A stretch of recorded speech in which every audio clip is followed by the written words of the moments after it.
Hello students, I am Aarti and I heartily welcome you all to my channel Aarti Education World. Dear students, इस video में हम study करेंगे आपकी 9th class की social science की worksheet number 61 और जिसकी डेट है 3rd दिसंबर। प्यारे बच्चों, ये जो आपकी वर्कशीट आई है सामाजिक विज्ञान की 61, ये आपकी भूगोल विषय से है। पहले तो ये समझिए, जो आपका पाठ 5 है प्राकृतिक वनस्पति और वन्य प्राणी, उसमें से आपको आज करना है मानचित्र कार्य, क्योंकि कई पिछली वीडियो से हम करते आ रहे हैं मानचित्र कार्य। आपको पता है बहुत इम्पोर्टेंट है। अगर आप अपने जो परीक्षा के दृष्टिकोण से देखें तो उसी को आज हम आगे बढ़ाएंगे। आज आपकी वर्कशीट में मानचित्र पर आपको क्या दिखाना है आप जानते हो, क्योंकि आपका टॉपिक ही है जो आपका वनस्पति से संबंधित और पक्षियों से संबंधित, तो वही आपको करना है। आज आपको मानचित्र पर दिखाने हैं वनस्पति के प्रकार। और कौन कौन सी वनस्पति? उष्णकटिबंधीय सदाबहार वन, उष्णकटिबंधीय पर्णपाती वन, पर्वतीय वन, मैंग्रोव वन और उष्णकटिबंधीय कटीले वन। यानी कि जो भारत में मुख्यतः 5 प्रकार के वनस्पति के प्रकार हैं, वो सारे के सारे हमें भारत के राजनीतिक मानचित्र पर दिखाने हैं। दूसरा क्वेश्चन क्या करना है हमें? दूसरे क्वेश्चन में हमें निम्नलिखित पक्षी उभयवन को उनके स्थानों पर दर्शाना है, सही स्थानों पर। और 2 ही इन्होंने पूछा है हमसे, एक तो भरतपुर पक्षी उभयवन पूछा है और दूसरा पूछा है रंगनथिट्टू पक्षी अभयवन। तो ठीक है, चलिए कर लेते हैं, चलते हैं। तो बच्चों, आज का जो मुझे आपको कराना है ये मैप वर्क, इसके लिए मैंने ये मैप वर्क निकाला है। अब आप जरा भी वरीड ना होइए कि ये इंग्लिश में है, मैं अभी आपको बता देती हूँ हिंदी में आपको कैसे करना है। देखिए, सबसे पहले तो आपको क्या निशान लगाना है? उष्णकटिबंधीय सदाबहार वन। तो आप ये देखिए, जहाँ भी आपको ये डार्क कलर दिख रहा है, ये देख रहे हो ना, ये डार्क कलर जहाँ पे भी मैं निशान लगा रही हूँ, ये यहाँ इस एरिया में आपको निशान लगाना है उष्णकटिबंधीय सदाबहार वन। आपको इसी तरीके का रंग देना है अपने मानचित्र में और उसको रंग देना है इसी तरीके से, ठीक है। आपको मानचित्र आप मार्केट से आपको मिल जाएगा। पिछली वर्कशीट में मैंने एक मार्केट के मानचित्र पर ही बताया था, तो मैं इसमें आपको कलर के साथ इसलिए दिखा रही हूँ जिससे आपको आसानी रहे किस तरीके से कलर करना है। देखिए, आप जानते ही हो जो उष्ण कटिबंधीय सदाबहार वन होते हैं ये हमेशा हरे भरे रहते हैं, क्योंकि आप इसकी विशेषता से भी वाकिफ़ हो, जो 200 सेंटीमीटर से ज़्यादा बारिश होती है यहाँ पे। इस वजह से कितनी होती है? 200 सेंटीमीटर से भी ज़्यादा बारिश होती है। कहाँ पे? जो आपके उष्ण कटिबंधीय सदाबहार वन। मैं सदाबहार लिख देती हूँ, आपको याद रहेगा कौन से वनों की बात हो रही है। ये जो है ये आपके क्या है? सदाबहार वन, ठीक है। चलिए, अब ये देखो, ये आपको कहाँ कहाँ दिखाई दे रहे हैं? ये आपको पश्चिमी तटीय भाग में दिखाई दे रहे हैं। इधर ये पश्चिमी तटीय भाग है, तो और ये इधर के जो कुछ स्टेट हैं यहाँ पे भी आपको ये देखने को मिलते हैं। क्या कौन से? सदाबहार वन, ठीक है।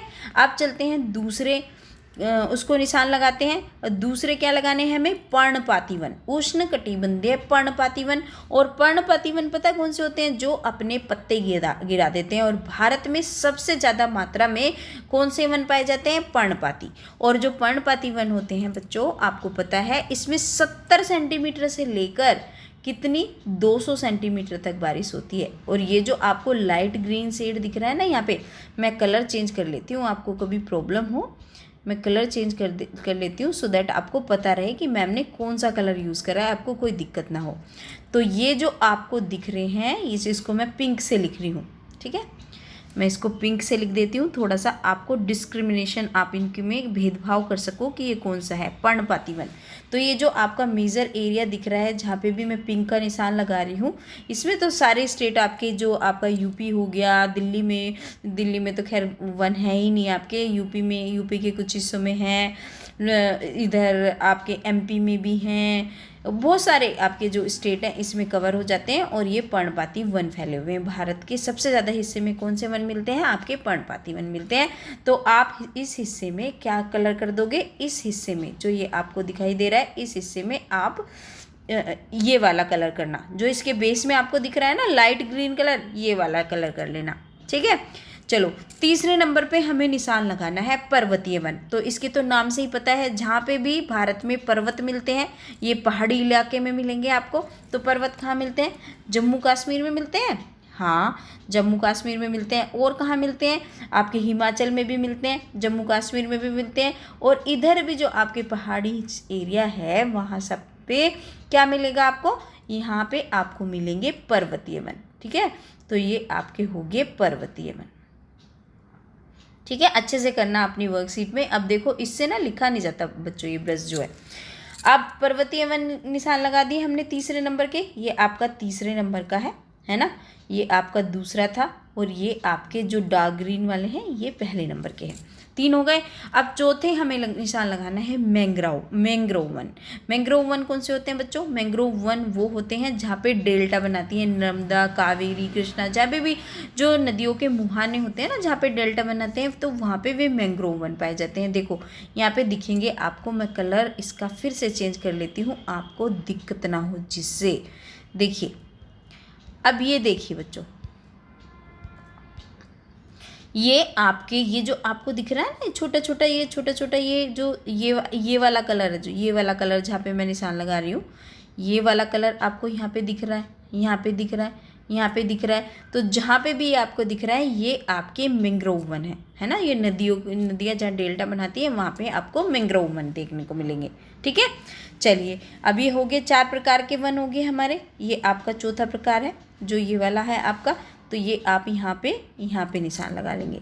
उसके बाद जो हमारा 5वें प्रकार के वन बचते हैं उष्णकटिबंधीय कटीले वन।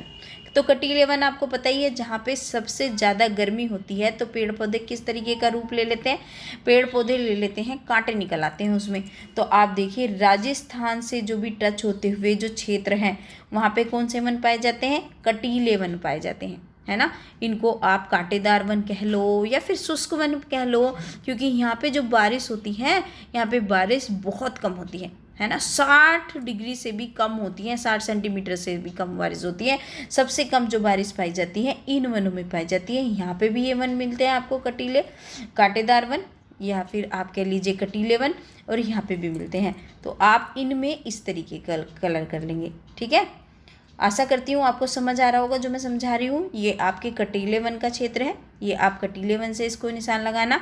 और आपको मैंने सारे वन बता दिए। ये आपके डार्क ग्रीन वाला आपका सदाबहार वन हो गए, और जो थोड़ा ये सबसे ज़्यादा जो एरिया है वो आपके पर्णपाती वन हो गए, और जो पहाड़ी एरिया में मिलते हैं जम्मू कश्मीर में, हिमाचल में, इन सब जगहों पे ये आपके पर्वतीय वन हो गए, और जो नदियों के मुहाने पे आपको मिलेंगे मैंग्रोव वन, और जो राजस्थान के आसपास और यहाँ पे कुछ क्षेत्र में मिलते हैं ये आपके हो गए कटीले वन। ठीक है, चलिए अब चलते हैं जो दूसरा क्वेश्चन दिया गया है हमारी वर्कशीट में, और वो क्या दिया गया है बच्चों उसको देख लेते हैं।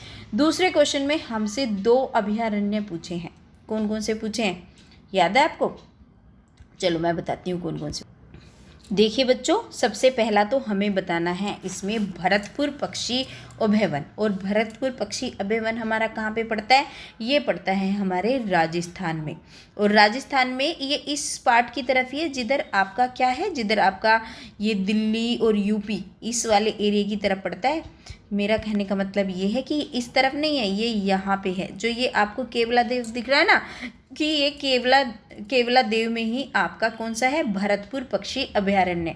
तो आप इस पॉइंट पे निशान लगा के क्या लिख देंगे? जो आपका राजस्थान में इस तरफ, देखिए मैं आपको फिर से बता देती हूँ, राजस्थान में इस तरफ आप यहाँ पे पॉइंट लगाइए और इसको मार्क कर दीजिए क्या? केवला देव तो लिखा हुआ है यहाँ पे, आपको दिखाना है ये भरतपुर। ठीक है, तो ये हो गया आपका भरतपुर पक्षी अभयारण्य। और दूसरा हमसे पूछा गया है रंगनथिट्टू। तो रंगनथिट्टू आपका यहाँ पर पड़ता है, तो आप इसको यहाँ पे दिखाएंगे रंगनथिट्टू को, और यहाँ पे मार्क करके लिख देंगे रंगनथिट्टू। ठीक है, ये हो गया आपका रंगनथिट्टू अभयवन। ठीक है बच्चों, तो ये हो गई आज की आपकी वर्कशीट नंबर 61 सोशल साइंस की।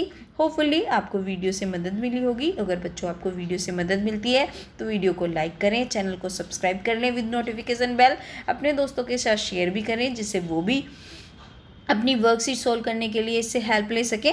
और बच्चों एक अपना कमेंट भी छोड़ के जाया करो ठीक है, जब भी मुझे टाइम मिलेगा मैं उसका रिस्पॉन्स भी करूँगी। Thank you students.